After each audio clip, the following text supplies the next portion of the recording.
సలాం నమస్తే సత్ శ్రీ అకాల్ అండి. నా యూట్యూబ్ ఫ్యామిలీ అందరికీను ఈరోజు స్పెషల్ వచ్చేసి పెసరట్టు చట్నీ అన్నమాట. పెసరలు నేను రాత్రి 2 గ్లాసుల పెసరలు 1 కప్పు బియ్యాన్ని నానబెట్టి పెట్టుకున్నానండి. ఓవర్ నైట్ అంతా నానింది.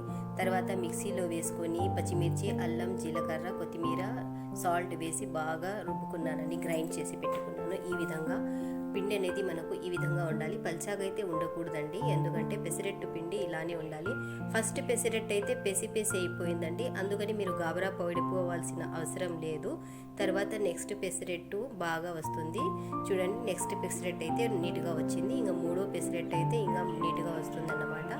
ఈ విధంగా ఫస్ట్ పెసరెట్టు బాగాలేదు కాబట్టి మీరు గాబరా పడిపోవడం అవసరం లేదు. చూడండి ఎంత నీట్గా వచ్చినాయో. ఈ విధంగా మనము పెసరెట్టు అనేది రెడీ చేసి పెట్టుకోవాలండి. పెసరెట్టు ఎంత బాగా నానితే పెసరలు అంత బాగుంటుంది. దానికోసం కాంబినేషన్ వచ్చేసి చట్నీ చేశానండి. చట్నీ ఎలా చేయాలో చూపిస్తానండి ఇదే వీడియోలో. సాకి వచ్చి తినే నాన్న లేట్ అయిపోతుంది అంటున్నాను. చూడండి, బయట ఎంత చలిగా ఉందో, ఇలాంటిటప్పుడు పెసరెట్టు చట్నీ తింటా ఉంటే సూపర్గా ఉంటుంది. ఈ పెసరెట్టు చూడండి ఎంత నీట్గా వచ్చిందో. చట్నీ కోసం అండి ఇలా అన్నీ మనం తీసుకొని పెట్టుకోవాలి.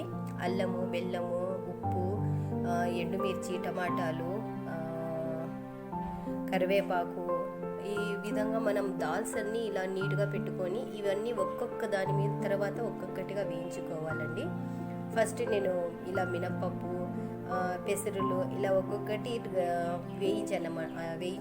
1 స్పూన్ ఆయిల్ వేసి అందులో అల్లము, బెల్లం లాస్ట్లో వేసానండి. బెల్లం ఫస్ట్ వేయలేదు. టమాటోస్ ఇవన్నీ ఇలా వేసుకొని ఒక్కొక్కటిగా వేయించుకోండి. తర్వాత టమాటోస్ బాగా మగ్గిన తర్వాత అందులో జీలకర్ర మిగతావన్నీ వేసి ఇలా గ్రైండ్ చేసి పెట్టుకోండి. నేను వేడి నీళ్ళు వేసానండి, ఎందుకంటే చట్నీ పాడవకుండా ఉండటానికి. 1 మంత్ అయినా కానీ ఇలా పెసరెట్టు చట్నీ చేసుకొని తింటే సూపర్గా ఉంటుందండి.